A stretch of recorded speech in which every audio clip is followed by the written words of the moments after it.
কাইফ জিন কাঁদতে থাকে। সে ইনায়াকে হারিয়ে ফেলেছে। জিন সর্দার তাকে এই দুনিয়াতে আসতে নিষেধ করেছে। তার এই দুনিয়াতে আসা নিষেধ। যে কোনো সময় সে অদৃশ্য হয়ে যাবে আর কখনো এই দুনিয়াতে আসতে পারবে না। চোখ দিয়ে পানি পড়ছে অনবরত। ওইদিকে রূপা বলছে, তুই তো কাইফ জিনকে ভালোবাসতি, তাহলে রাফিকে কেন বিয়ে করছিস? কাইফ জিনটা আবার কে? আমার কোনো কিছুই মনে পড়ছে না। আমি কেন কোনো কিছু মনে করতে পারছি না? বিয়ের দিন তুই হঠাৎ করে গায়েব হয়ে যাওয়াতে আমি তো ভেবেছিলাম তুই কাইফ জিনের সাথেই আছিস, আর সেটাই হয়েছিল। তাহলে তুই কেন চলে আসলি? আমার কোনো কিছুই মনে পড়ছে না রূপা।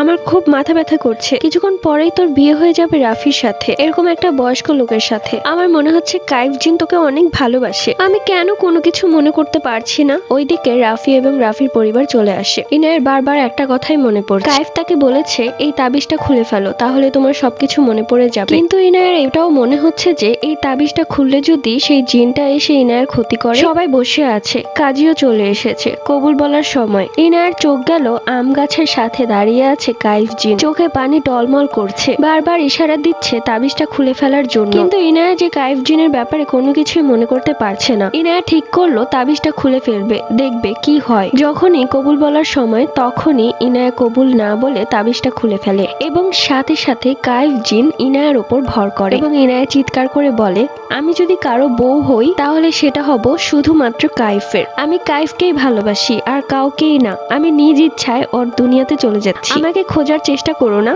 আমি আর কখনোই ফেরত আসবো না। এরপর কাইফ ইনায়াকে নিয়ে তার দুনিয়াতে চলে আসে। ইনায়া জিন সর্দারের কাছেও একই কথাই বলে। তাকে জোর করে সে কবিরাজ নিয়ে এসেছে। সে শুধুমাত্র কাইফকেই ভালোবাসে আর কাউকেই না। তখন জিন সর্দার আর কিছুই বলতে পারে না। দিন কবুলে হয়ে যায় তাদের বিয়ে। বিয়েতে সবাই বেশ আনন্দিত ছিল। বাসর রাতে কাইফ জিনের বুকের ওপর মাথা রেখে ইনায়া শুয়ে আছে। আমাকে মাফ করে দিন কাইফ, আমি বুঝতে পারিনি। আমি আপনার আমার ভালোবাসার কথা কোনো কিছুই মনে করতে পারিনি। চিন্তা করো না ইনায়া, এখন তোমার আমার বিয়ে হয়ে গেছে। আমরা কবুল বলেছি, তাই এখন তোমাকে কেউই আমার থেকে আলাদা করতে পারবে না। ইনায়ার মা, আর মন খারাপ করে থেকো না। আমাদের মেয়ে খুশি আছে আর আমরা তো এটাই চেয়েছিলাম। আমার বিশ্বাস ইনায়া সুখেই থাকবে। ওইদিকে দেখা যায় ইনায়া এবং কাইফের খুনসুটি ভালোবাসা। কাইফ যেন ইনায়াকে ছাড়া কিছু বুঝে না, অন্যদিকে ইনায়াও কাইফকে ছাড়া কিছুই বুঝে না। তাদের ভালোবাসাটা যেন কোনো এক ভালোবাসার ডায়েরিতে লেখা। বছর ঘুরতেই ইনায়ার কোল জুড়ে এলো ফুটফুটে এক ছেলে। একদম তোমার মতো হয়েছে।